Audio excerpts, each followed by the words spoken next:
पहचान की।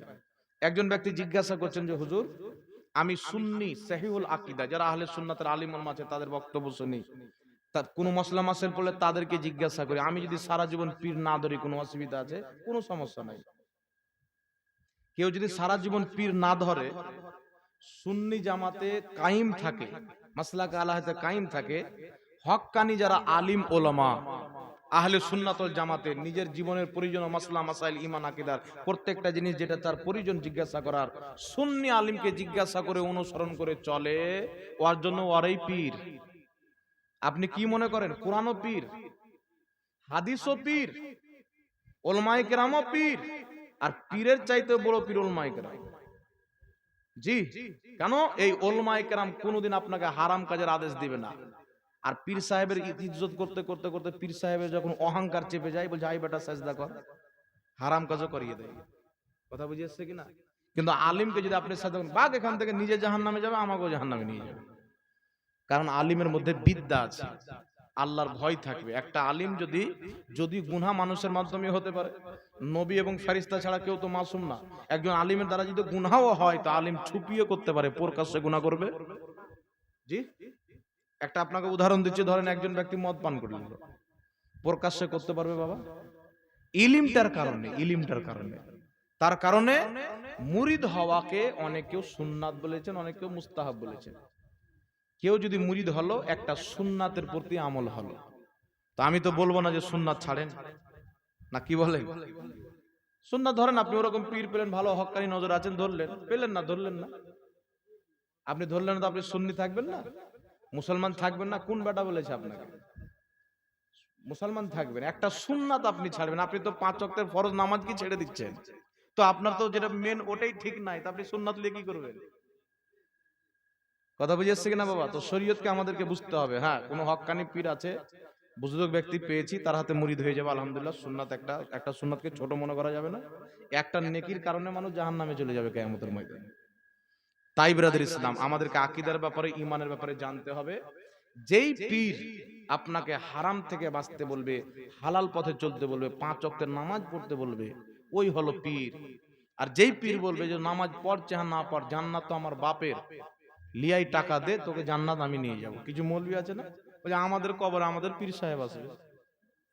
আর পীর যে কোন কবরে যাবে আল্লাহ জানে, তো পীর সাহেব কবরে আসবে?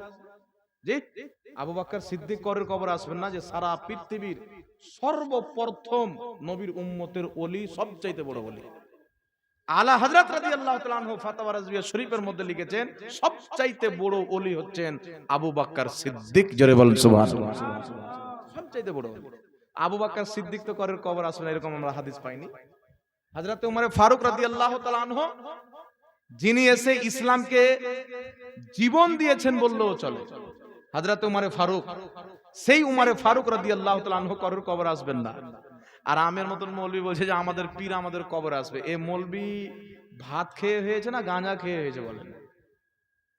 চিন্তা করেন, ফালতু কথা কি দরকার বলার? জি, পীরকে পীরের লেভেলে রাখতে হবে, নবীকে নবীর লেভেলে রাখতে হবে। আল্লাহ আল্লাহর জায়গাতে আছে না, পীর নবীর মতো হতে পারে না, নবী আল্লাহর মতো হতে পারে। কথা বুঝে শিখাসিনি বাবা? তার কারণে কওরের পীর, কওরের কবরে কওরের কোনো পীর আসবে না, এটা ভণ্ডদের কথা, কোন সুস্থ মস্তিষ্কের আলিমের কথা না। কোন মূর্খ ব্যক্তি বলে দিয়েছে বা মুখ থেকে হয়তো বেরিয়ে গেছে, কিন্তু এটার উপরে বিশ্বাস করা যাবে না। একমাত্র সবারই কবরে আসবে পীরদের পীর, ওলিদের ওলি, নবীদের নবী মুহাম্মদুর রাসূলুল্লাহ, বলেন সুবহানাল্লাহ। তিনি সবারই কবরে আসবেন। ইমাম নববী আল আজকারের মধ্যে লিখেছেন নবী সবারই কবরে আসবেন। বুখারীর হাদিস, মুসলিমের হাদিস, নবীকে দেখিয়ে প্রশ্ন করা হবে এই লোকটার ব্যাপারে দুনিয়াতে কি বলছিলেন। সুন্নি বলবে যে আমরা তো গুণগানই করতাম, ওয়াহাবি বলবে লিখতে জানতো না বলতাম, পড়তে জানতো না বলতাম, মুখ দিয়ে দুর্গন্ধ বের হচ্ছে বলতাম, জাহান্নামী পিতা মাতার বেটা বলতাম। তাহলে ওকে ছাড়বে ফেরেশতা? বলে খুব বলেছিস, এবার আয় তোর কুটাই হবে, খুব বলেছিস। আর সুন্নি বলবে যে কিছু করি চাহে না করি, নবীর ব্যাপারে সতর্ক থেকেছি। অন্তরে কিছু থাক বা না থাক, এই মুহাম্মদ রাসূলুল্লাহর মহব্বত ছিল, আমার আপনার নবী ফেরেশতাকে হটিয়ে বুকে লাগাবে, বলেন সুবহানাল্লাহ। ताई कुछ रहे या ना रहे दुनिया में, फकत इश्क मुस्तफा रहे, ये कब्र में हो मीजान में हो, जन्नत पहुंचा कर ही छोड़ेगा। নবীর ইশক, নবীর মহব্বত যেখানে থাকেন আপনাকে জান্নাত পর্যন্ত পৌঁছাবে নবীর মহব্বত। এটা কায়েম রাখতে হবে, এটার প্রতি একবারে অটল ভাবে কায়েম থাকতে হবে, আকীদা রাখতে হবে। নবী আসবে কবরে, কিন্তু কোন পীর, কোন সাহাবী, কোন আহলে বাইতের সদস্য কবরে আসবে। তার জন্য কি কোনো পীরের সম্মান কমবে? কোন পীর কবর আসবে না বলে কি পীরের সম্মান কমে গেল? পীরকে সরিয়ে যতটুকু সম্মান দিয়েছেন ততটুকুই থাকলো। বুঝতে পারলেন? তার কারণে যেই ব্যক্তিরা কোথায় মুরিদ হয়েছে না হয়েছে আল্লাহ জানে, বলছে আমরা চোখ বন্ধ করলে মক্কাতে নামাজ পড়ি, মদিনাতে নামাজ পড়ি। আজকে আপনি তওবা করেন, নাহলে আপনি চিরস্থায়ী জাহান্নামী হবেন, ঈমান চলে যেতে পারে আপনার। আজকে আপনি তওবা করবেন। আর একটা কথা মনে রাখবেন, নামাজ কোনো অবস্থায় ছাড়বেন না। নিজের নামাজ পড়েন, নিজের ছেলেকে নামাজ পড়ান। আপনি চিন্তা করেন গ্রামের লোককে নামাজে কি করে বানাবো? কেউ যদি ঢোল খেলে সমাজ থেকে বাদ করেন। কারোর বাড়ি বিয়ে হচ্ছে, বিয়েতে ঢোল তাসা গান বাজনা ড্যান্স করাচ্ছে, ওকে সমাজ থেকে বের করে ফেলেন। আপনি কি মনে করছেন আপনি মন্ডল, আর সমাজে গান বাজনা বাজাচ্ছে আপনার দায়িত্ব নাই? আপনি যদি কিছু না বলেন, চুপ থাকেন, মন্ডল আগে জাহান্নামে যাবে। দায়িত্ব আল্লাহ আপনাকে সঁপেছেন, এই ইজ্জতটা দিয়েছেন। আপনি কি করবেন? গ্রামের লোককে ডাকবেন, আমাদের শরীয়ত বিরোধী কাজ করেছে বিয়েতে, ওর বিয়েতে আমরা যাব না। যে ব্যক্তি ওর বিয়ে খেতে যাবে ও সমাজ থেকে বাদ। তাই কোন ব্যক্তির বাড়িতে যদি ডিজে বাজায়, বিয়েতে গান বাজনা করে, ওই ব্যক্তির বাড়ি খাবার খেতে যাওয়া যাবে না, ভোজের দাওয়াত গ্রহণ করা যাবে না, ওর বাড়ি রানতে যাওয়া যাবে না। যেই ব্যক্তি যাবেন ওকে আল্লাহকে জবাব দিতে হবে। তাহলে বিয়ের এইটা বন্ধ হবে কি হবে না? তা আমরা তো চাইলে বন্ধ করতে পারবো, কিন্তু আমরা এর বাপরে মাংস ভাত বাপের জন্মে খাইনি। সুবহানাল্লাহ। চল, গান বাজলে বাজলে কি হলো? মাংস ভাত আছে। এ মুসলমান এত মাংস খায় তবু আর বল না যে খাই ওর জিলাল। জি, তাই সমাজ থেকে এগুলোকে উঠাতে হবে। কতদিন অন্ধকারে থাকবে? যারা ইমাম সাহেব আছেন, আপনারা যারা নামাজি আছেন, নামাজ পড়বেন আসরের পর, একটু ঘোরার টাইম। আসরের পরে ঘুমানো নবী পাক নিষেধ করেছেন। কেউ যদি আসরের পর ঘুমায়, তার মস্তিষ্ক বিগাড় হয়ে যাবে, তাড়াতাড়ি বুড়া হয়ে যাবে, অনেক কিছুর বিগাড় হবে। তাই আপনি ইমাম সাহেবকে নিয়ে সাথে করে 2-4 জন মুসাল্লি বের হন গ্রামে। রাস্তায় যাকে দেখবেন, এই নামাজ পড়বো বড় বলবেন। আপনি বলে বলে যদি আপনি সারা জীবন 60 বছর অবধি বলেন, আর একটা যদি নামাজি বেড়ে যায়, ওটা আপনার জন্য নাজাতের জারিয়া হয়ে যায়। এটা নয় যে আপনার সবাই কথা শুনে নেবে। আমার নবী কোরেশকে দাওয়াত দিয়ে বললেন, আমি আল্লাহর নবী, আল্লাহ ছাড়া কেউ ইবাদতের যোগ্য নাই। আবু লাহাব বলল, এই জন্য আমাদেরকে দাওয়াত দিয়েছো, তোমার হাত যেন নষ্ট হয়ে যায়, ধ্বংস হয়ে যায়। আল্লাহ বলেন, আমার নবীর হাত ধ্বংস হবে না, তোরই হাত ধ্বংস করে দেবো। তাব্বাত ইয়াদা আবি লাহাবিন ওয়া তাব, আবু লাহাবের হাত আল্লাহ ধ্বংস করে দিয়েছেন। তো সবাই কি একসাথে নবীর কথা মেনেছিল বাবা? জি। তো সমাজ থেকে এগুলো উঠান। যারা মডেল আছেন, মাতাবর আছেন, ঢোল তাসা আলহামদুলিল্লাহ এবার উঠে যায়। আগের মনে হয়েছে নাকি? গতবার হয়েছিল নাকি? খবরদার যুবক ভাই, এই ঢোল তাসা গেল। আমরা শিয়া না, আমরা সুন্নি। শিয়ার আকীদা হলো আহলে বাইত অনেক নবী চাইতেও উত্তম, আর সুন্নির আকীদা হলো আল্লাহর পরে সবচাইতে উত্তম নবীগণ, তারপরে সাহাবী আহলে বাইতদের মাকাম আছে। কথা বুঝে শিখেছে না বাবা? তো ঈমান আকীদা হেফাজতে রাখতে হবে, বাঁচিয়ে রাখতে হবে। ঢোল তাসা একদম সমাজ থেকে এলান করে দেওয়া হবে। একবারই এলান করে দিবেন যে আমাদের সমাজে ঢোল তাসা ইসলাম বিরোধী, এটা চলবে না। যদি কেউ করে সমাজে থাকতে পাবে না। কথা বুঝেছে? বিয়ে হচ্ছে নবীর সুন্নাত, আন নিকাহ মিন সুন্নতি। নবী বলছেন নিকাহ, বিবাহ আমার সুন্নাত। নবীর সুন্নাতে যারা পাইতারামু করবে, দাবড়া কুদাবে। আপনি স্পষ্ট বলে দিবেন এটা আমার নবীর সুন্নাতে, নবীর সুন্নাতকে অপমান করা। কেউ যদি গান বাজনা বাজায়, এমনিতে হারাম। যেমন কোন ব্যক্তি দারু পান করছে, হারাম কি হারাম না? সেটা যদি মসজিদের ভিতরে পান করে আরো বড় হারাম। তো কেউ যদি গান বাজনা শুনে হারাম, বিয়েতে বাজালে আরো বড় হারাম, জঘন্য কাজ, কারণ বিয়েটা নবীর সুন্নাত। তাই এলান করে দিবেন সমাজ থেকে ইসলাম বিরোধী কাজ হলে তার বাড়ি আমরা কেউ দাওয়াত খেতে যাব না, কেউ রান্না করতেও যাব না। সমাজ থেকে বাইকেট। ইনশাআল্লাহ এই সমাজ থেকে নাপাকি দূর হবে। আল্লাহ আমাদের অন্তরকে পাক করে দিলে ঈমান সব পাক হয়ে যাবে। বলেন সুবহানাল্লাহ। আল্লাহ বুঝার তৌফিক দান করুন। জি।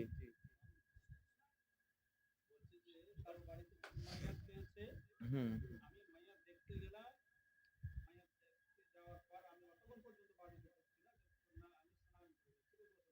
হুম।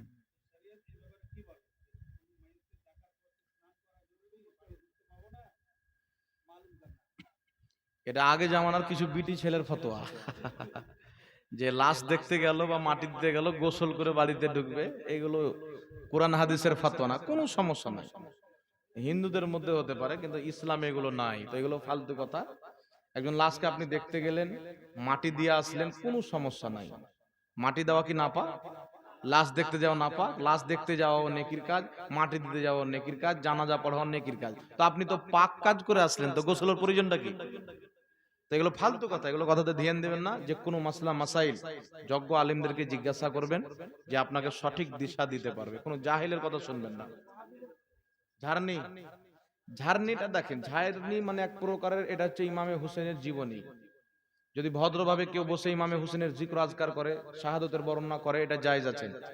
আর যদি ওই লাঠি বাজিয়ে কেমন করে চারদিকে ঘুরে করে, ওকে জীবনের কোনো জ্ঞান নাই।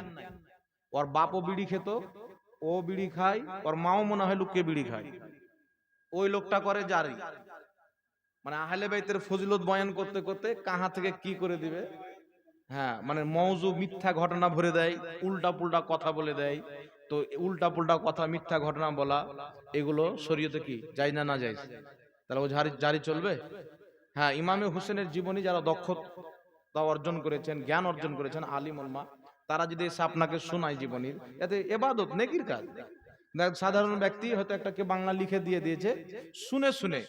দুটা আমি উদাহরণ দিচ্ছি আপনাদেরকে। আমাদের অনেক জীবনী বক্তা আছে সুন্নি জামাতে, বলছে হযরতে বেলাল রাদিয়াল্লাহু তাআলা আনহু আজান দেয়নি তো সকাল হয়নি। শুনেছেন আপনারা? এবার আমাদের ব্রেনে কি আছে, সুবহানাল্লাহ, এত মর্যাদামান মুয়াজ্জিন ছিলেন, তো উনার মতন মুয়াজ্জিন তো কিয়ামত পর্যন্ত হবে না। শ্রেষ্ঠ মুয়াজ্জিন হযরতে বেলাল, এতে কোনো সন্দেহ নাই। কিন্তু উনার নামে তাই বলে মিথ্যাচার করব? হযরতে বেলাল আজান দেয়নি তো সকাল হয়নি, এটা মিথ্যা ঘটনা। বুঝতে পারছেন কথা আমার? এই ঘটনার কোনো অস্তিত্ব পৃথিবীর কোনো কিতাবের মধ্যে নাই। কোন কিতাবে যদি লেখা থাকে তো মিথ্যা লিখেছে, কেন সহিহ হাদিস দ্বারা এটা প্রমাণিত না। দ্বিতীয় কথা, আরেকটা বলা হয় যে হযরত আওয়াস কারনি মানে শুনলেন নবীর দাঁত শহীদ হয়েছে, তো উনিও ভেঙে 24টা দাঁতকে ভেঙে দিলেন। এটাও ফালতু ঘটনা, এটাও কোনো সহিহ রিওয়ায়াত দ্বারা প্রমাণিত নয়। তো এই রকম ঘটনা কিছু মৌলভিও বলে দেয়, মানে যে অল্প বিদ্যা, মানে এ পড়ে বক্তব্য দিবে না, শুনে বক্তব্য দিবে। বুঝতে পারছেন? বলছেন অমুক বক্তা বাংলাদেশে শুনতে শুনতে ওর মতনই নকল করতে লেগেছেন, একদিন জালসাই বলে দিল, লোক পছন্দ করে নিল, বক্তা হয়ে গেল। কিন্তু যারা যোগ্য আলিমে দিন আছেন, পড়ে বক্তব্য দেয়, তারা এগুলো ঘটনা বলবে না। কথা বুঝে এসছে? তো কোন মৌলবি যদি এগুলো ঘটনা বলে, ওর বক্তব্য শোনাও জায়েজ নয়, যে মওজু ঘটনা বলে। যতই নিজেকে মৌলবি বলো, ওরকম মৌলবি না, এতে পড়েছে মাদ্রাসায় শুয়ে শুয়ে পাগড়ি নিয়ে নিয়েছে। তাই ভালো দক্ষতমান আলিম যারা জ্ঞান অর্জন করেছে, পড়াশোনা করেছে, তাদের বক্তব্য পড়ে, এক কথা যারা পড়ে বক্তব্য দেয়, তাদের বক্তব্য তারা যদি জীবনী বলে, জারি বলে, বিনা যে লাঠি বাজা টাঠি বাজাতে, তো জায়েজ আছে, ইবাদতের কাজ। তবে কোনো সাধারণ ব্যক্তি যারা মানে জ্ঞান রাখে না, উল্টা পুল্টা ঘটনা ইদিক সিদিক করে দেয়, এটা না করাটা উত্তম, করা জায়েজ হবে না। কথা বুঝেছে?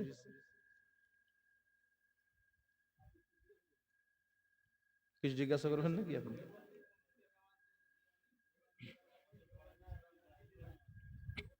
আপনি এমন জায়গা গেলেন যে ওয়াহাবি দেওবন্দি ছাড়া সুন্নিদের কোনো মসজিদই নাই, এমন এলাকাতে চলে গেলেন। মসজিদে নববী শরীফের চাইতে বড় মসজিদ পৃথিবীতে কোথাও আছে? আমাদের হিন্দুস্তান, বাংলাদেশ, পাকিস্তান, অন্য কোনো দেশে নাই। হযরতে আলী রাদিয়াল্লাহু তাআলা আনহু বাড়িতে নামাজ পড়ছেন, যেহেতু ওনার বাড়ি মসজিদে নববী শরীফের একটু পাশে, কাছাকাছি।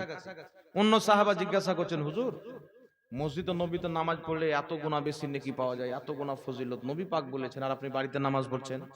তো হযরতে আলী বলেছেন, আমি আমার নবীর কাছ থেকে শুনেছি, আলী, আমার মুসাল্লাতে যদি কোনো জালিম ব্যক্তি চেপে যায়, তাহলে তুমি বাড়িতে নামাজ পড়িও, মসজিদে নবীতে নামাজ পড়ার সওয়াব আল্লাহ তোমাকে বাড়িতে দিয়ে দিবে।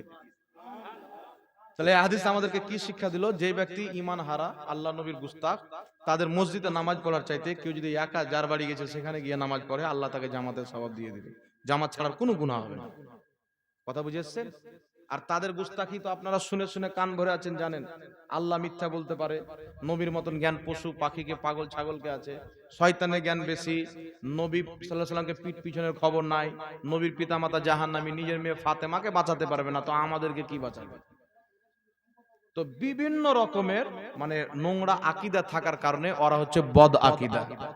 আর বদ আকীদার ব্যাপারে নবী পাক বলেছেন, ওয়ালা তু আকিলুহুম ওয়ালা তু জালিসুহুম ওয়ালা তু শারিবুহুম ওয়ালা তু নাকিহুম, রাসূলে পাক বলছেন যাদের আকীদা খারাপ যতই নামাজ পড়ুক, রোজা রাখুক, হজ করুক, যাকাত দেখ, কোরআন পড়ুক, তেলাওয়াত করুক, তাদের সাথে তোমাদের উঠা বসা করা যাবে না, চলাফেরা করা যাবে না, খাওয়া দাওয়া করা যাবে না, বিয়ে শাদী দেওয়া যাবে না, অসুস্থ পড়লে দেখতে যাওয়া যাবে না, মরে গেলে মাটি দিতেও যাওয়া যাবে না। আচ্ছা বলেন তো বাবা, আমাদেরকে শুনেন বাবজি, আপনারা গল্প পরে করেন, আমাদের শুনেন। আপনার বাবা তুলে যদি আমি গালি দিই, ধরেন আমি আপনার মসজিদের ইমাম, আপনার বাবা তুলে গালি দিলাম, আমাকে ইমাম রাখবেন? আপনি আমার পিছনে নামাজ পড়বেন না।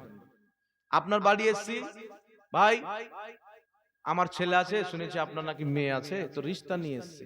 বসলো, কথাবার্তা চলতে চলতে বলছি, এই শালা তুই বেটি দিবি কি দিবি না বে? তাহলে আপনি আর বেটি দিবেন আমাকে? মারা কে চলো ভাগা, কিন্তু মাসাই ঠিক নাকি বেটি কি দিবি? তাহলে যেই ব্যক্তি বলেছে যে আল্লাহ মিথ্যা বলতে পারে, আপনার ইজ্জত বেশি না আল্লাহর ইজ্জত বেশি? আপনার বাপ মায়ের ইজ্জত বেশি না আল্লাহর ইজ্জত বেশি? যে বলেছে নবীকে পিঠ পিছনের খবর নাই, আর নবী বলছেন আমি জমিন থেকে 7 আকাশের উপরে জান্নাতের হাউজে কাউসার দেখতে পাচ্ছি, সারা পৃথিবী আল্লাহ আমার সামনে উজ্জ্বল করে দিয়েছে, আমি হাতের থাবাতে দেখতে পাই, সারা পৃথিবীতে যা কিছু হচ্ছে এমন ভাবে দেখি যেমন হাতের থাবা দেখতে পাওয়া যায়। ওই নবীকে পিঠ পিছনের খবর ছিল না। নবীর জ্ঞান চেয়ে শয়তানি জ্ঞান বেশি, লিখতে জানতো না, আলিফ বাতাসা 1 2 3 লেখা থাকলে পড়তে জানতো না, মনে হচ্ছে ওর বাপের ভাইরা, মানে এমন ভাবে বলে। এইরকম গুস্তাখি, বদ আকীদা, না আল্লাহ শান ছেড়েছে, না নবীর শান ছেড়েছে, না সাহাবার শান ছেড়েছে। লিখেছে কেউ যদি বলে যে সাহাবায়ে কেরাম কাফির ছিল তো ও মুসলমান থাকবে, বলে নাউজুবিল্লাহ। আমি একটা ফতোয়া শুনিয়ে দিচ্ছি, ইমাম কাজী আয়াজ রাহমাতুল্লাহ আলাইহি শেফা শরীফের মধ্যে লিখেছেন, ইমাম মুল্লা আলী কারি রাহমাতুল্লাহ আলাইহি শারহু শেফার মধ্যে লিখেছেন, এই বিষয়ে নবী পাকের উম্মতে সবারই ইজমা আছে, ঐক্যমত। যেই ব্যক্তি নবী পাকের চুল পরিমাণে গুস্তাখি করবে ওই ব্যক্তি কাফির হবে, আর কাফির হওয়াতে যদি কেউ সন্দেহ করে ওই ব্যক্তিও কাফির হবে। তো নবী পাকের এত বড় গুস্তাখি করেছে, আল্লাহর গুস্তাখি করেছে, আল্লাহ মিথ্যা বলতে পারে, নাউজুবিল্লাহ। তার ওর সাথে সম্পর্ক রাখলে আমরা নিজের দুনিয়াও বেকার করছি, আখিরাতটাকেও বেকার করছি। তাই বিরাদর ইসলাম, রিশতেদারি তাদের সাথে আল্লাহ বলেছেন তোমরা বন্ধুত্ব করো আল্লাহ আল্লাহ রসুলের জন্য, দুশ্মনী করো আল্লাহ আল্লাহ রসুলের জন্য। একটি হাদিস শুনিয়ে দিচ্ছি, ইমাম বাইহাকি লিখেছেন, হযরতে আবু উবাইদা বিন জাররা জিদ্দর ময়দানে গেছেন, লড়াই চলতে আছে। আবু উবাইদা মুসলমান, তিনার বাপ জাররা কাফির। তিনি কাফিরের পক্ষ থেকে এসেছেন, আবু উবাইদা মুসলমানের পক্ষ থেকে গেছেন। লড়াই চলছে। জাররা ওই জামানার বহুত বড় শক্তিশালী ব্যক্তি ছিল, মানে 10 জন 20 জন মিলে ওর সাথে লড়াই করে পারতো না। তো আবু উবাইদা যুদ্ধ করতে শিখেছেন তিনার বাপ জাররার কাছে। তো আমি যদি আপনার কাছ থেকে শিখি তো আপনি কিভাবে লড়ালড়ি করেন, ফাইট করেন, তলোয়ার চালান, আমি তো জানবো। আবু উবাইদা দেখছেন তিনার বাপ জাররা বড় বড় সাহাবীকে শহীদ করে দিচ্ছেন, তার সামনে কেউ টিকছেন না। দৌড় দিয়ে নবী দরবারে, হুজুর আমাকে অনুমতি দেন, আমি আমার বাপের মোকাবিলাতে যাব।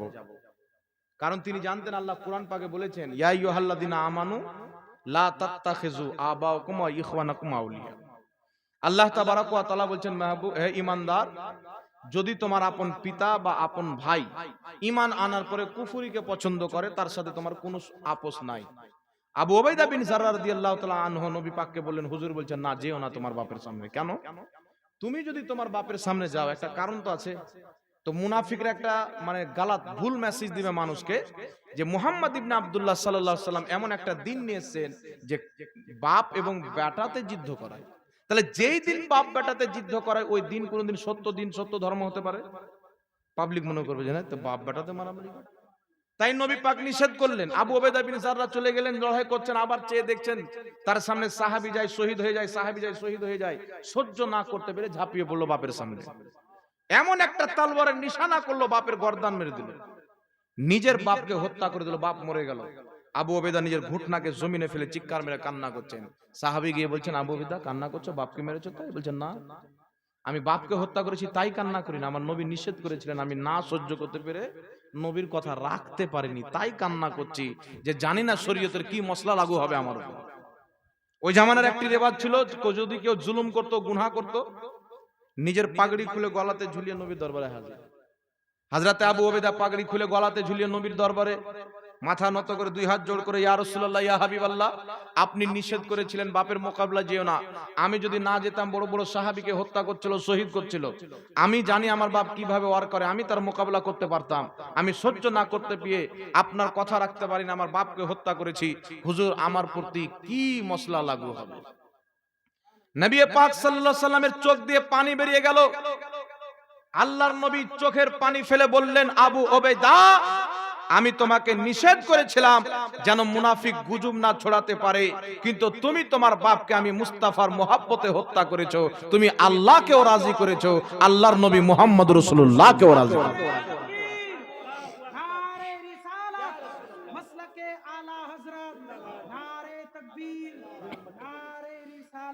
এই কথা যখন হযরতে আবু ওবেদা শুনলেন, গলার পাগড়িটাকে এইভাবে নিলেন আর এইভাবে আল্লাহু আকবার নারা মারছেন আর যাচ্ছেন আনন্দিত হয়ে।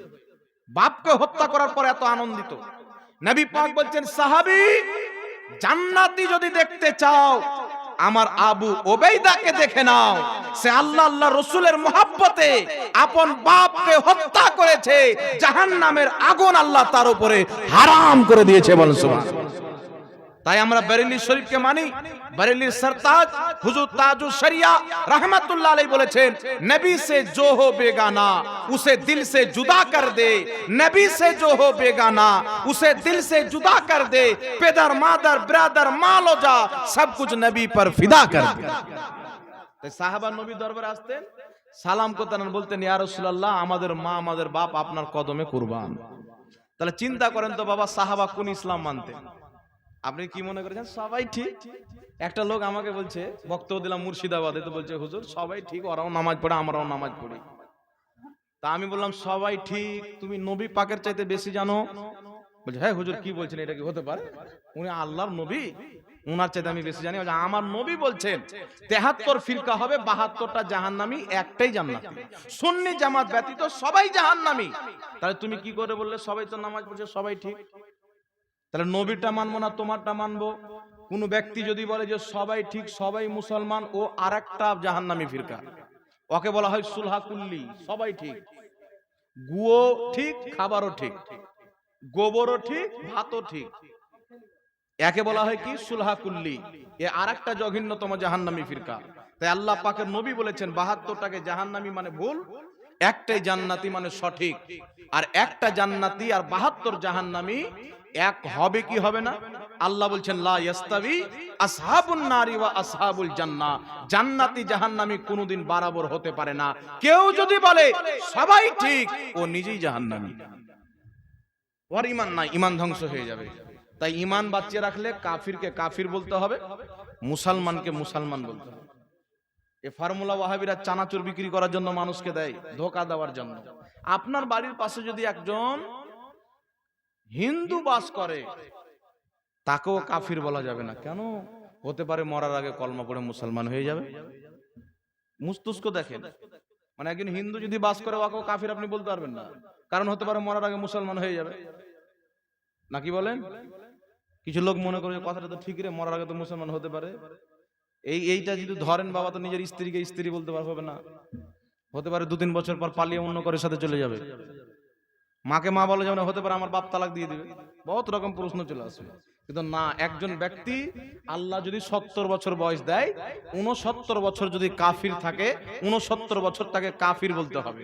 যেই দিন কলমা পড়ে মুসলমান হবে, সেই দিন তাকে কাফির বলা হারাম, মুসলমান বলতে হবে। কথা বুঝে এসেছেন? আমার নবী বলছেন, বুখারীর হাদিস, মিশকাতের হাদিস, যদি কোনো ব্যক্তি কোনো ব্যক্তির উপরে কুফরির ফতোয়া দেয়, আর সে ব্যক্তি যদি কাফির না থাকে, তো সে নিজে কাফির হয়ে যাবে। যে ফতোয়া দিবে সে নিজে কাফির হবে। নবী পাক বলেছেন অনুরূপ ভাবে কোন ব্যক্তি যদি কাফির থাকে, তাকে যদি আপনি কাফির না মনে করেন, তবু আপনি নিজে কাফির হবেন।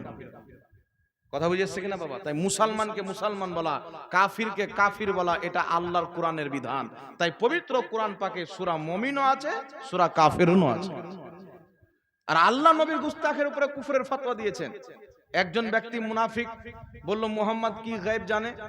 মানে একজন ব্যক্তির উটনি হারিয়েছিল, নবী বললেন অমুক জঙ্গলে তোমার উটনি রয়েছে, অমুক জায়গাতে। তো মুনাফিক বাইরে গিয়ে বলছে, মুহাম্মদ বলছে, তাফসিরে নাসাফির মধ্যে রয়েছে হাদিস, যে মুহাম্মদ সাল্লাল্লাহু আলাইহি সাল্লাম বলছেন যে অমুকের উটনি অমুক জায়গাতে আছে। মুহাম্মদ কি গায়েব জানে? মানে নবী তো গায়েব জানে না, বলছে তো আমাদেরকে ফালতু বলছে, এরকম একটা ভাব হলো। তার একজন সাহাবা শুনে নিলেন, ও বলছে না না আমি মাজাক করছিলাম, আমি এই কথা বলিনি, মাজাক করছিলাম। আল্লাহ আয়াত দিয়ে পাঠাচ্ছেন জিবরিল আলাইহিস সালাতু ওয়াস সালামকে, ওয়ালা ইন সাআলতাহুম লা ইয়াকুলুন্না ইন্নামা কুন্না নাখুদু ওয়া নালআবু কুল আবিল্লাহি ওয়া আয়াতিহি ওয়া রাসূলিহি কুনতুম তাস্তাহজিউন। আল্লাহ বলছেন মেহবুব তাকে যদি তুমি জিজ্ঞাসা করো তো সেই ব্যক্তি বলবে যে আমি তো ঠাট্টা করছিলাম, মাজাক করছিলাম। আল্লাহ বলছে বাহানা করিও না, তুমি কি আল্লাহর আয়াতকে ঠাট্টা করো, আল্লাহ রসুলকে ঠাট্টা করো? লা তা'তাযিরু কাদ কাফারতুম বাদা ঈমানিকুম, বাহানা করিও না, তুমি ঈমান আনার পরে আমার নবীর ইলমে গায়বকে অস্বীকার করার কারণে কাফির হয়ে গেছে, বলেন নাউযুবিল্লাহ। তাহলে আল্লাহ পাক নবীর ইলমে গায়বকে অস্বীকার করলো, কুফরের ফাতোয়া দিল কিনা? তাহলে বলেন তো বাবা, আল্লাহর কোরআনের বিধান শুধু ওই জামানাতে ছিল না, কিয়ামত পর্যন্ত? তাহলে কিয়ামত পর্যন্ত কোন ব্যক্তি যদি এই বিশ্বাস না রাখে যে আল্লাহর জানাতে নবী ইলমে গায়ব জানে, ওই ব্যক্তি কাফির ও মুরতাদ হবে, মুসলমান থাকতে পারে না। কারণ নবী শব্দের অর্থই হচ্ছে গায়বের সংবাদদাতা। যে গায়ব জানে না তো নবী হতে পারে না। নবী হওয়ার জন্য গায়েব জানা শর্ত। আর আমার আপনার নবীকে আল্লাহ এমন গায়েব দিয়েছিলেন, কোন ব্যক্তি কোথায় জন্মগ্রহণ করেছেন, কার পানিতে জন্মগ্রহণ করেছেন, আমার আপনার নবী সেটাও জানে, বলেন সুবহানাল্লাহ। একবার আমার আপনার নবী সাল্লাল্লাহু আলাইহি ওয়াসাল্লাম একজন কাফিরকে বললেন, ওয়ালিদ বিন মুগীরা বললেন যে তুমি হচ্ছ জারু সন্তান, মানে আর 10টা আইব আমার নবী গণালেন। কটাই? তুমি এরকম, তুমি মুনাফিক, তোমার মানে গ্রামে তোমাকে কেউ পছন্দ করে না, তুমি হারাম খাও, মিথ্যা কথা বলো, মানুষকে ধোকা দাও, এরকম নবী পাক 10টি আইব গণালেন। তার মধ্যে একটা ছিল, নবী বলছেন তুই হচ্ছিস জারু সন্তান, তুই হচ্ছে রাখালের সন্তান। আর ওর বাপ রাখাল ছিল না, বড় লোক ছিল। এর টেনশন চেপে গেল। কাফির কিন্তু জানে মুস্তাফা যেটা বলে দেয় ওটাই সত্য। তালোয়ার নিয়ে মায়ের ঘাড়ের উপরে তালোয়ার রেখে বলছে, মা তুই বল আমার বাপকে, না তোর গর্দান মেরে দেবে। মা বলছে বেটা হঠাৎ করে কি হলো এরকম প্রশ্ন? বলছে মুস্তাফা জানে রহমত সাল্লাল্লাহু আলাইহি সাল্লাম বলেছেন আমি নাকি রাখালের সন্তান। মা বলছে বেটা তোর বাপ খুব বড় লোক, তার সন্তান টন্তান হয় না, এত সম্পদ কে খাবে? আমি বকরির রাখালের সাথে জেনা করে তোমাকে জন্ম দিয়েছি। চিন্তা করেন ওর মা কোথায় জেনা করে, ওকে কার সাথে জেনা করলো, আমার নবীকে আল্লাহ এই গায়েবটাও জানিয়েছেন। তাহলে যেই মোল্লা বলছে যে নবী গায়েব জানে না, তার জন্য কবি বলেছেন হাজির ও নাজির ও।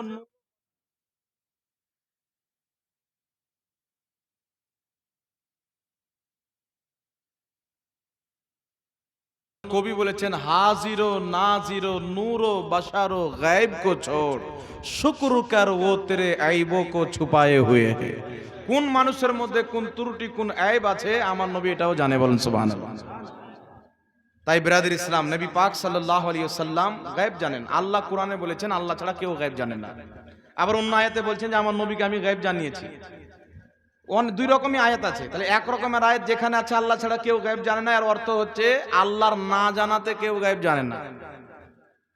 এমন গায়েব যেটা কওরির না জানাতে হয় ওটা আল্লাহ ছাড়া কেউ জানে না, জাতি ইলমে গায়েব।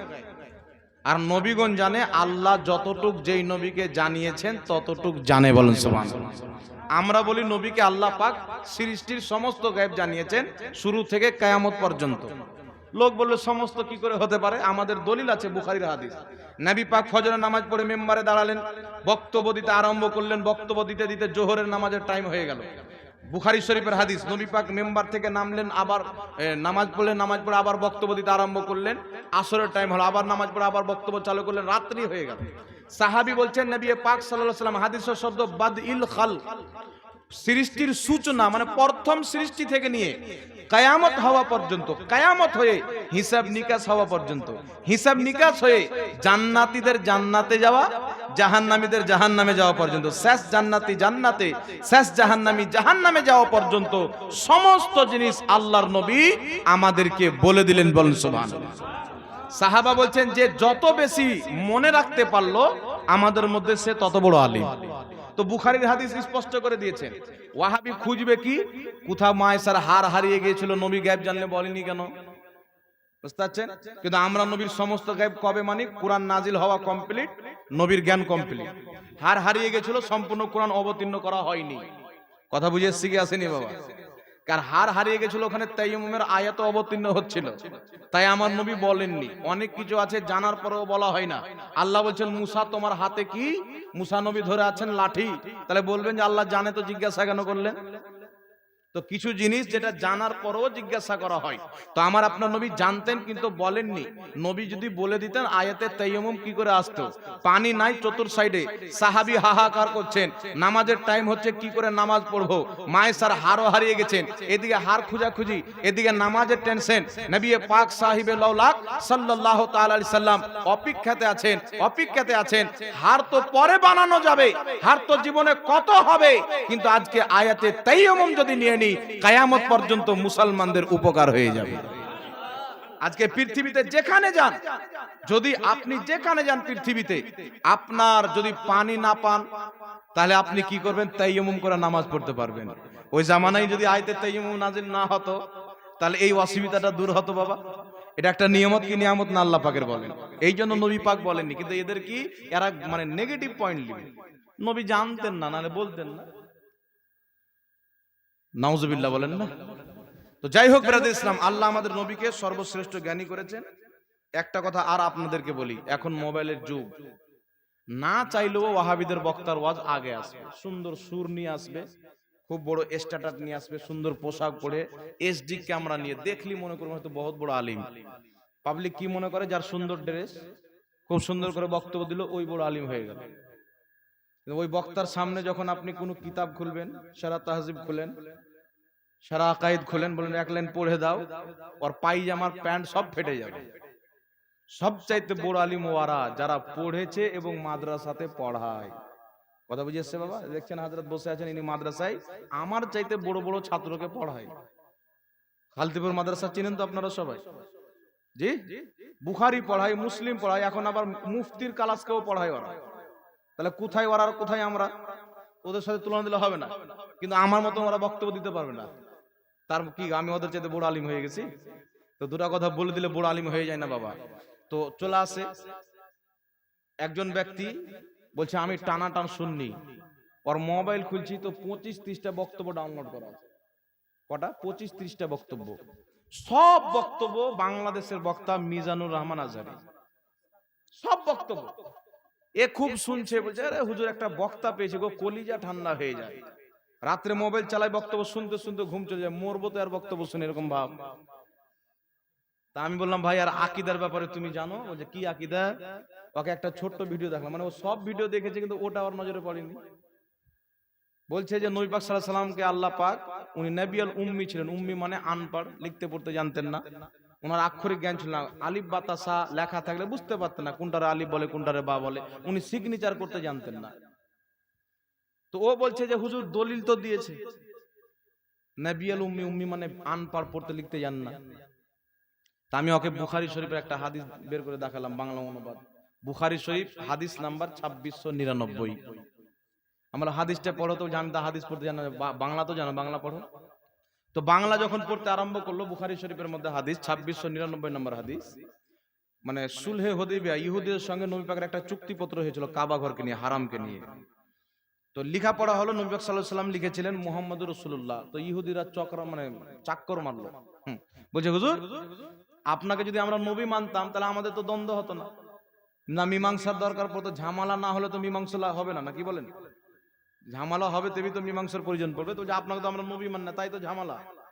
তো আপনি মুহাম্মদ রাসূলুল্লাহ কেন লিখেছেন? এটাকে মুছে দেন আর মুহাম্মদ ইবনে আব্দুল্লাহ আপনার নাম লেখেন। নবী পাক বলছেন আলী ওটা মুছে দাও। আলী বলছেন আল্লাহর কসম আমি মুছতে পারবো না। ইহুদি আপনাকে রাসূল মানে না তাই মুছতে বলছে, আমি তো আপনাকে রাসূল মানি।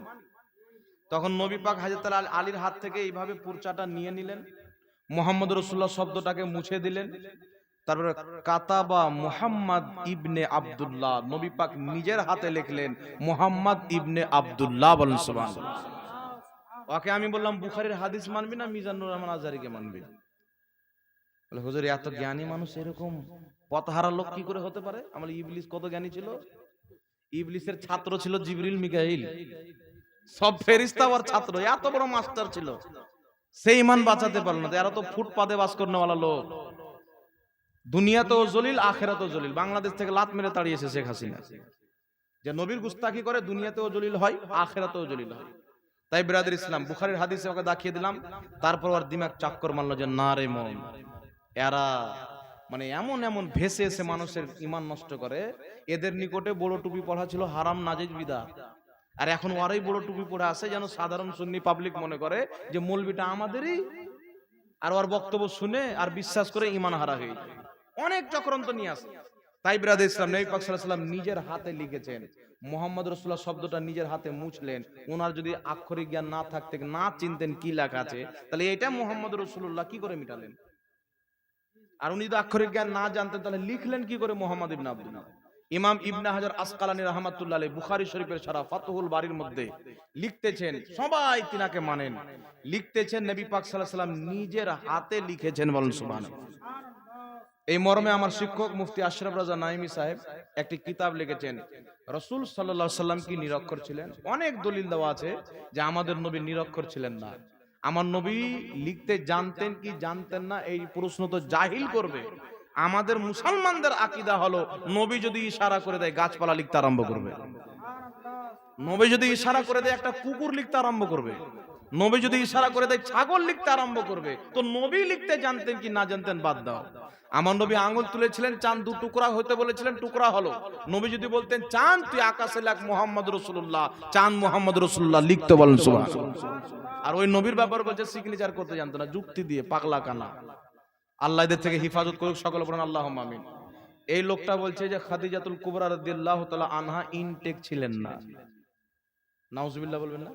বলছে পাওড়া একটা বুড়ি মেয়ে তালাক খেয়ে খেয়ে সিকড়া লেগেছিল, বলে নাউজুবিল্লাহ। মা খাদিজাতুল কুবরার ব্যাপারে এরকম শব্দ, ঈমান থাকবে? যাদের ফজিলত আল্লাহ কোরআন পাকে বয়ান করছেন, তার কারণে বিরাদর ইসলাম খবরদার, এদের বক্তব্য ইসলামের শোনা নাজায়েজ এবং হারাম, এদের বক্তব্য শুনবেন না। আহলে সুন্নাত ওয়াল জামাতের আলিমদের বক্তব্য শুনবেন। আপনারা মালদা জেলার মানুষ, উর্দুও বুঝেন, বাংলাও বুঝেন। হ্যাঁ, সাকিব রাজা মুস্তাফাবি, পীর সাকিব শামী, মুফতি আজমাল কাদরি, অনেক হাজারো বক্তা আমাদের আছে। ফারুক খান রেজভি বক্তার কমি আছে। বাংলা মুফতি জুবের সাহেব, তারপরে আপনার বাংলাদেশে যদি শোনার ইচ্ছা করে মোকাররম বাড়ি, সৈয়দ হাসান আজহারি, জয়নাল আবেদিন, অনেক বক্তা আছে। আমাদের বক্তাকে শুনবেন, এদের বক্তব্য শুনিয়েন না। কারণ যারা বদ আকীদা, 1,00,000টা যদি কথা বলে, 1,00,000 কথার মধ্যে সবটি কথা ভালো থাকে, একটাই এমন কথা বলে দিবে যে আমও যাবে ছালাও চলে যাবে। ইবলিসের 6 কোটি বছরের ওর কদম পর্যন্ত টেঁড়া হয়নি, ওর চলাফেরা টেঁড়া হয়নি, ওর দেখা টেঁড়া হয়নি, একটাই টেঁড়া হয়ে গেল, আদমকে সাজদা করলে না। 40 কোটি বছরের ইবাদত, এই 6 কোটি বছরের ইবাদত আল্লাহ কবুল করেছিলেন, কবুল ইবাদত আল্লাহ ধ্বংস করে দিলেন। জান্নাতে ভরে দিয়েছিলেন, বের করে আল্লাহ ফেলে দিলেন। তো নবীর আদব যদি না থাকে, জান্নাতি যদি হয়, জান্নাত থেকে বের করে জাহান্নামী বানিয়ে দেয়। কবুল নামাজ থাকে, নামাজকে আল্লাহ নষ্ট করে দেয়। তো আমাদের তো খবরই নাই এখন বাবা, নামাজ কবুল হচ্ছে কি হয় না, জান্নাতে যাব কি যাব না, আমাদের তো এখন গ্যারেন্টি নাই। তাহলে বলেন তো দেখি, ওই নবীর যদি বেয়াদবদের বক্তব্য শুনি, ঈমান আমাদের রক্ষায় থাকবে? বাংলাদেশে কিছু বক্তা আছে, বলছে নবী পাক সাল্লাল্লাহু আলাইহি ওয়াসাল্লাম কিয়ামতে ফ্যাল ফ্যাল করে তাকিয়ে থাকবে। আমার নেকির পাল্লা ভারী হচ্ছে না গুনহার পাল্লা ভারী হচ্ছে? মানে নবীর আমল মিজান আমলে চাপা হবে, একদিকে গুনাহ একদিকে নেকি, নবী ফ্যাল ফ্যাল করে তাকিয়ে থাকবে, তা আমাদেরকে কি বাঁচাবে? কিন্তু নবীর হাদিস শাফাআতি লি আহলিল কাবাইরি মিন উম্মতি, আমার শাফাত আমার উম্মতের বড় বড় পাপীদের জন্য। বুখারীর হাদিস, নবী বলছেন যার অন্তরে রেয়ের দানা পরিমাণে বা রেয়ের দানার চাইতেও কম ঈমান আছে, জাহান্নামে যদি চলে যায় আমি মুস্তাফা বের করে জান্নাতে নিয়ে যাব। আর এ বলছে নিজের মেয়ে ফাতেমাকে তো বাঁচাতে পারবে না। কত বড় দাজ্জাল খানা! মা ফাতেমাকে বাঁচার প্রয়োজন আছে? ওষুধ কে খাবে, সুস্থ ব্যক্তি না অসুস্থ ব্যক্তি? তো মা ফাতেমাকে তো দুনিয়াতে আল্লাহ জান্নাতের সরদারনি বানিয়ে দিয়েছেন। তো এরকম যাকে আল্লাহ দুনিয়াতেই জান্নাতি বানিয়ে, হাদিস আছে সহিহ, নবী বলেছেন জান্নাতি, আল্লাহ বলিয়েছেন নবী পাককে, যার দলিল আছে যে আল্লাহ দুনিয়াতে ওনাকে জান্নাতি মহিলাদের, শুধু জান্নাতি না সমস্ত জান্নাতি মহিলাদের সরদারনি বানিয়েছেন, উনার ব্যাপারে বলা যে নিজের মেয়ে ফাতেমাকে তো বাঁচাতে পারবেন না, ইহুদির বাচ্চা না? তোকে বলেন, ওর মতন বেঈমান কেউ থাকতে পারে বাবা, যাকে আল্লাহ দুনিয়াতে জান্নাতি বানিয়ে দিয়েছেন? এটা যদি বলতো আমাদের ব্যাপারে আমরা যদি বলি যে নবী পাক সাল্লাল্লাহু আলাইহি সাল্লাম যদি আমাদের শাফাত করে জান্নাত পাবো, না হলে কি যে দশা হবে আল্লাহ জানে, এটা বলা ঠিক না? কি বলেন? আমরা আশ্রয় তো নবী পাকের শাফাতের উপরে করি, আমাদের কটার নামাজ রোজা আছে আল্লাহ জানে, আমাদের কি চরিত্র আমল আছে আমরা তো বুঝতে পারছি অন্তর থেকে, আল্লাহ তো সবচেয়ে বেশি জাননেওয়ালা। তো আমাদের উম্মীদ হচ্ছে রাসূলুল্লাহর শাফাতের উপরে, আর এই উম্মীদ নিয়ে সবাই দৌড় দিবে নবী পাকের দরবারে। প্রত্যেক নবী বলবেন ইজহাবু ইলা গায়রি, অন্য কারোর কাছে যাও, অন্য করে যাও। আমাদের নবী বলবে আনাল্লাহ, আমার কাছে এসো, আমার কাছে এসো। নবী সাজদায় পড়বেন, সাজদা থেকে মাথা তুলবেন না যতক্ষণ পর্যন্ত আল্লাহর শাফাতের চাবি অনুমতি আমার নবীকে না দিবেন। তাই নবী পাক সাল্লাল্লাহু আলাইহি ওয়াসাল্লামের উপরে সচ্চা পাক্কা শ্রদ্ধা রাখতে হবে। মুহাব্বত কাকে বলে? আপনি যদি মৌলভী জাহাঙ্গীরকে ভালোবাসেন, আপনার সামনে যদি কেউ আমাকে গালি দেয়, আপনি তার প্রতিবাদ করবেন, এটা ভালোবাসার পরিচয়। আপনি আপনার বাপকে ভালোবাসেন, মাকে ভালোবাসেন, কেউ যদি আপনার মা তুলে কথা বলে, আপনার রক্ত গরম হয়ে যাবে। আপনার বাবাকে গালি দেয়, আপনার পায়ের রক্ত মাথায় চেপে যাবে, তালওয়ার নিয়ে বেরিয়ে যান, লাঠি নিয়ে বেরিয়ে যান। এটা বাপ মায়ের মুহাব্বত আপনার অন্তরে আছে, তার প্রমাণ। তো যদি কোনো বক্তা নবীর তৌহিন করে, নবীর অপমান করে, নবীকে তুচ্ছ করে, তাকে 3 তালাক দিয়ে দেওয়া, এটা ঈমানদারদের পরিচয়। বলেন সুবহানাল্লাহ। আর আপনি বলবেন শুনি খুব ভালো লাগছে, মজা লাগছে বাবা, দুনিয়াও যাবে আপনার আখেরাতও যাবে। কারণ কেউ যদি জিনা করে থাকে, আল্লাহ চাইলে ক্ষমা করতে পারে, তওবা করেন। কেউ যদি মানুষকে হত্যা করে থাকে, আল্লাহ ক্ষমা করতে পারে কি পারে না? উঠান বুখারী শরীফ, 99 জনকে হত্যা করেছেন। কতজনকে? 99 জনকে হত্যা করার পর এখানে বলেন, এই হযরতকে বলেন কিছু বললেন, এখানে বলেন।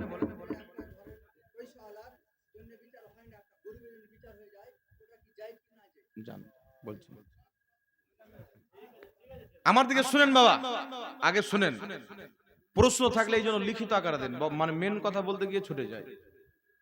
নবী পাক সাল্লাল্লাহু আলাইহি সাল্লামের হাদিস বুখারী শরীফের মধ্যে 99 জনকে হত্যা করেছেন। বাবা বলেন তো, মানুষ হত্যা করা কত পাপ?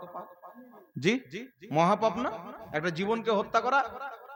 রাসূল করিম সাল্লাল্লাহু আলাইহি সাল্লাম বলছেন 99 জনকে হত্যা করার পর রাস্তাতে বেরিয়েছে, আল্লাহ পাক তাকে তৌফিক দিয়েছে যে আর কত মানুষ মারবো, তওবা করি।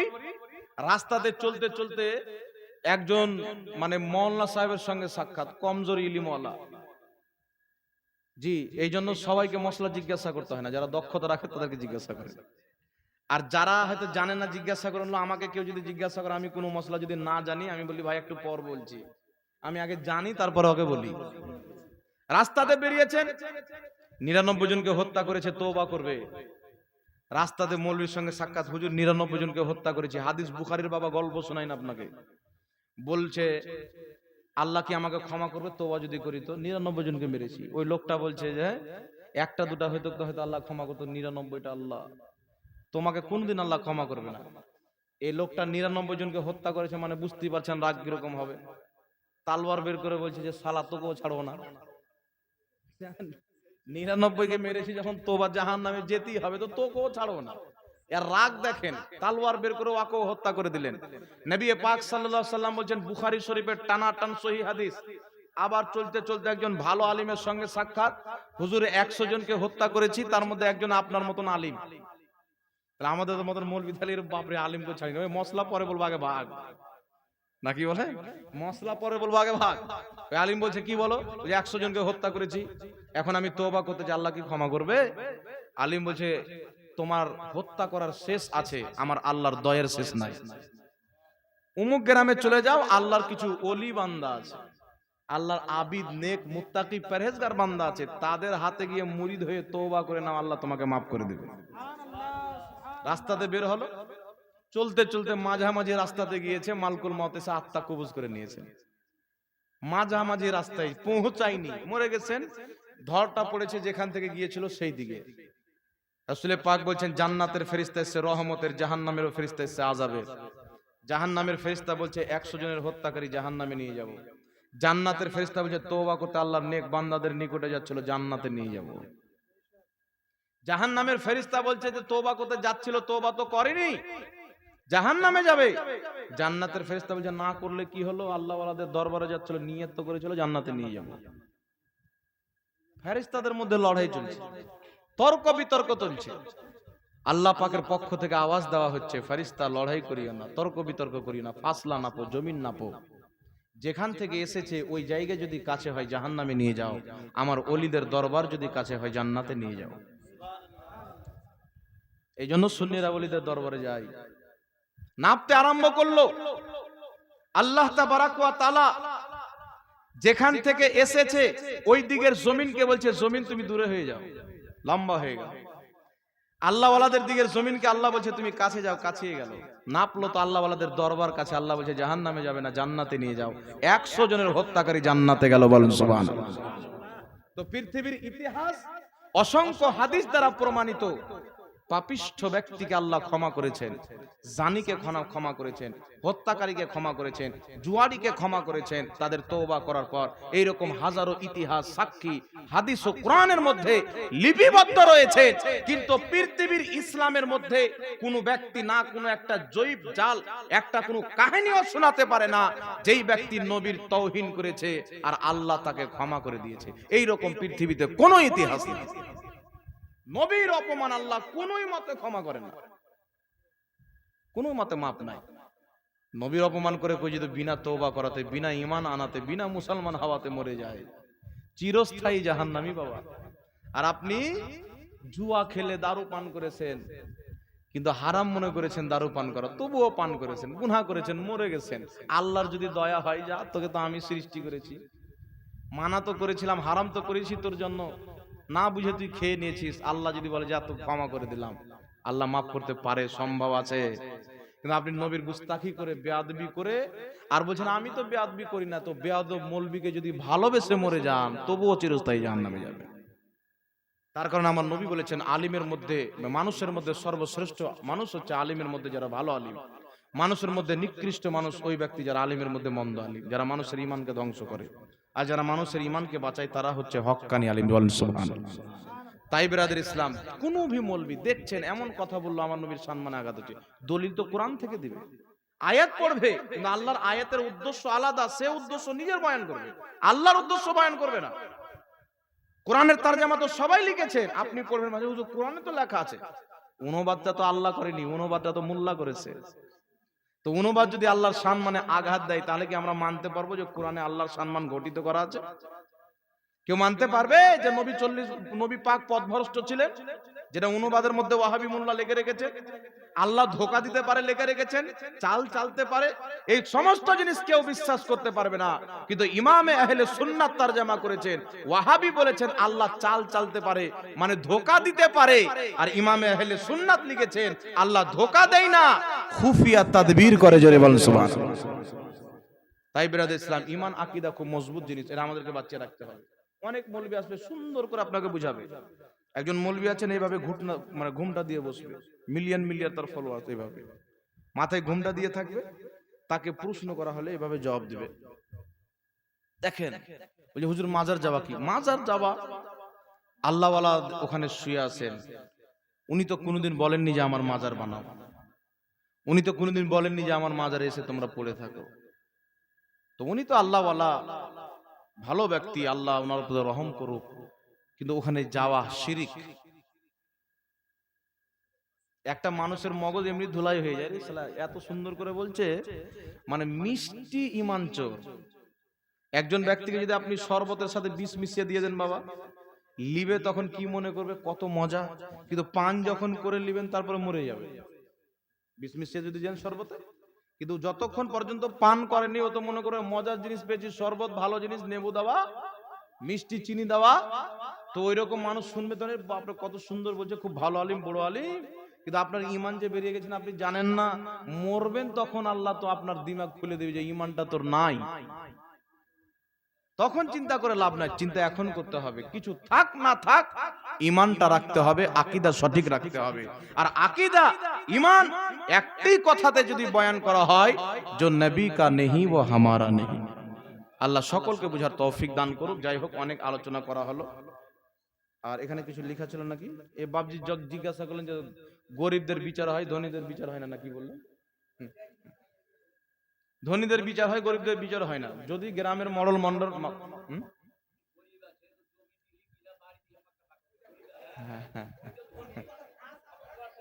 বসেন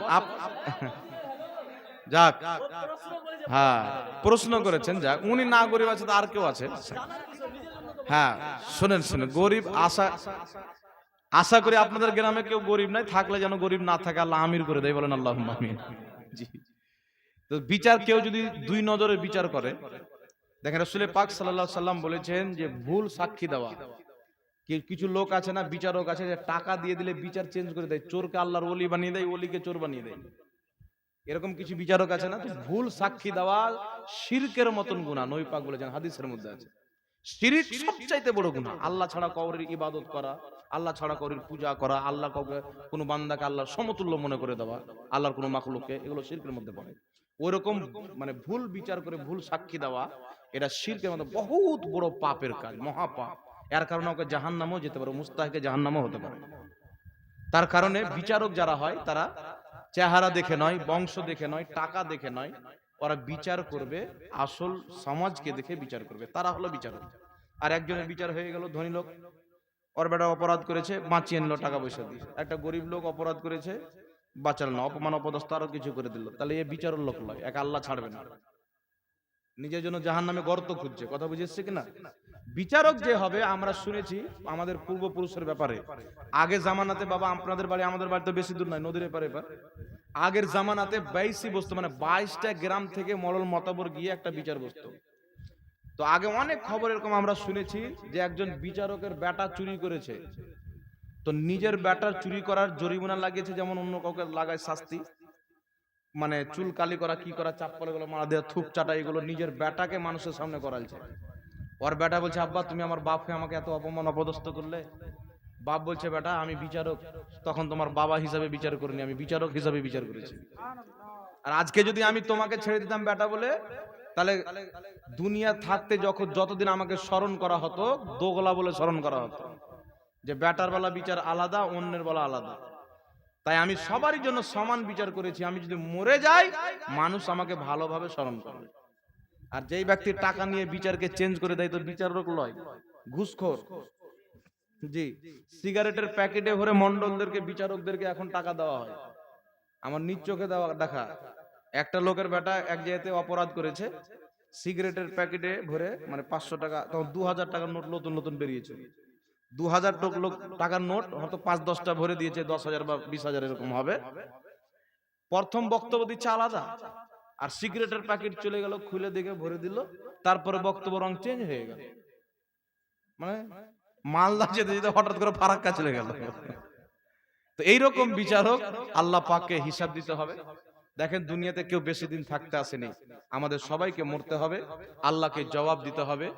আমরা আল্লাহর জন্য সবকিছু করব, সব আল্লাহর জন্য করব, দোগলা নয়। মানুষকে ভালোবাসেন, মেল মহব্বতে চলাফেরা করেন, যেখানে ঈমান আকীদা বাঁচবে সেখানে যান। ভণ্ড পীর থেকে, ভণ্ড লোক থেকে আপনি হেফাজতে থাকেন।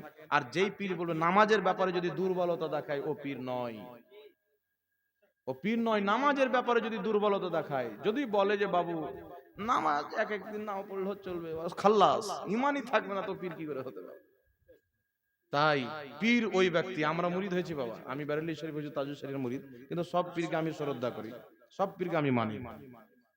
আমরা মুরিদ হয়েছি, তো আমাদের পীর নয়। আমি দেখেছি সব পীর একটা কথা বলে, যে ইসলামের প্রতি কায়েম থাকবো, 5 ওয়াক্তের নামাজ, রোজা, হজ, যাকাত, যখন যেটা ফরজ হবে সেটা আদায় করব, হারাম থেকে বাঁচবো, হালাল পথে চলবো, গুনাহ থেকে বাঁচবো, নেকির কাজ করব।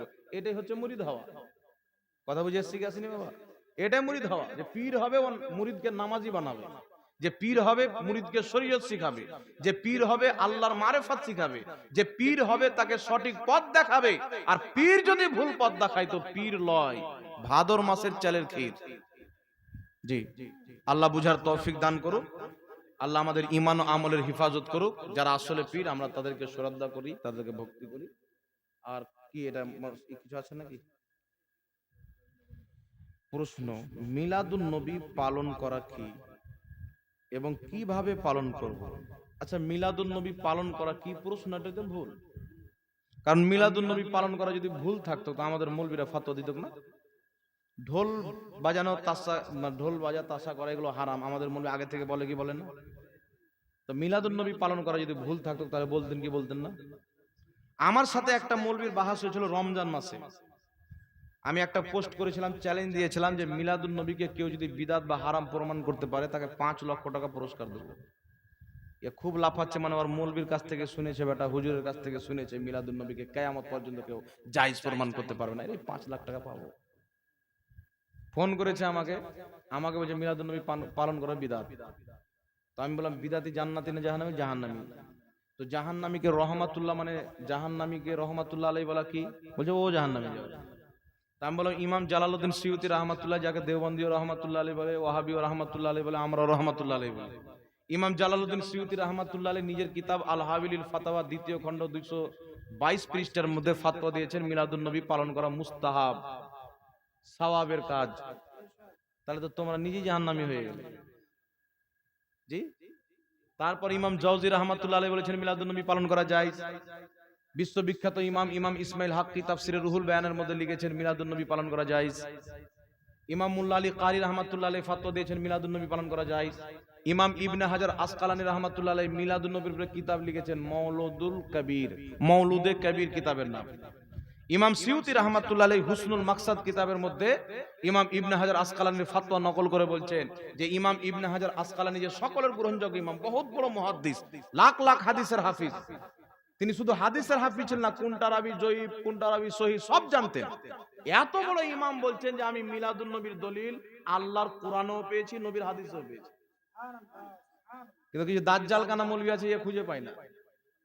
ওর একটা চোখ নাই তো কি করে খুঁজে পাবে? তো আমার জানা মতে 420 জন ইমাম, কতজন? 420 জন ইমাম ফতোয়া দিয়েছেন মিলাদুন নবী পালন করা যায়।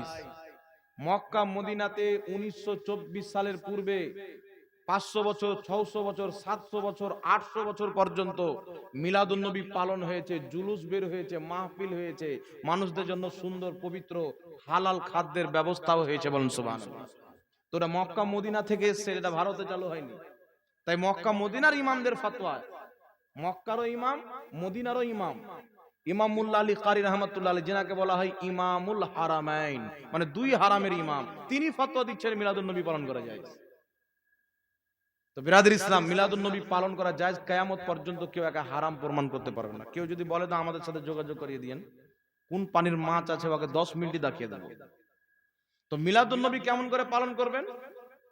কেউ যদি বলে আমি জুলুস বের করব, তাহলে ওই জুলুসের মাধ্যমে মিলাদুন নবী পালন করা যায় যেই জুলুস নবী পাকের মক্কা থেকে মদিনা আগমনে মদিনার সাহাবীরা বের করেছিলেন। মুসলিম শরীফের হাদিস ফাসায়দার রিজালু ওয়ান নিসাউ ফাওকাল বুয়ুত তাফাররাকাল গিলমান ওয়াল খুদ্দামু ফিত তুরুক ইউনাদুনা ইয়া মুহাম্মদ ইয়া রাসূলুল্লাহ ইয়া মুহাম্মদ ইয়া রাসূলুল্লাহ। মুসলিম শরীফের মধ্যে সহিহ হাদিস, রাসূল করিম সাল্লাল্লাহু আলাইহি ওয়াসাল্লাম মক্কা থেকে মদিনা আসবেন, সাহাবায়ে কেরাম খবর পেয়েছেন, মিছিল বের করেছেন, আর সবাই স্লোগান দিচ্ছেন ইয়া রাসূলুল্লাহ ইয়া মুহাম্মদ ইয়া রাসূলুল্লাহ ইয়া মুহাম্মদ। বাচ্চা বাচ্চা গজল পড়ছেন, তলা আল বদরু আলাইনা মিন সানিয়াতিল বিদাই ওয়াজাবা শুকরু আলাইনা মা দা লিল্লাহি দাই। আল্লাহ তোমার শুকরিয়া, আমাদের দায়ীকে পাঠিয়ে দিয়েছো তুমি। তো ওই মিছিল পবিত্র হয়ে উযু করে সুন্দর পোশাক আতর খুশবু লাগিয়ে দুরূদ পড়তে পড়তে আল্লাহ আল্লাহ রাসূল এবং আল্লাহ ওয়ালাদের নামে স্লোগান দিতে দিতে আপনি যদি মিছিল বের করেন, আপনি প্রত্যেকটা স্লোগানে দুরূদ পড়া আর নবী পাকের নাত পড়াতে আপনি নেকি পাবেন, এটা জায়েজ আছে। কিন্তু কোন ইসলাম বিরোধী কাজ যদি ফিট করে দেন, উল্টা গুনাহ হবে। কথা বুঝেছেন? দ্বিতীয় নাম্বার, আপনি যদি বলেন রোজা রাখবো, প্রত্যেক সোমবারে আপনি নবী পাকের মিলাদুন নবী পালন করার জন্য রোজা রাখতে পারেন, এটা নবী রাখতেন। কথা বুঝেছেন?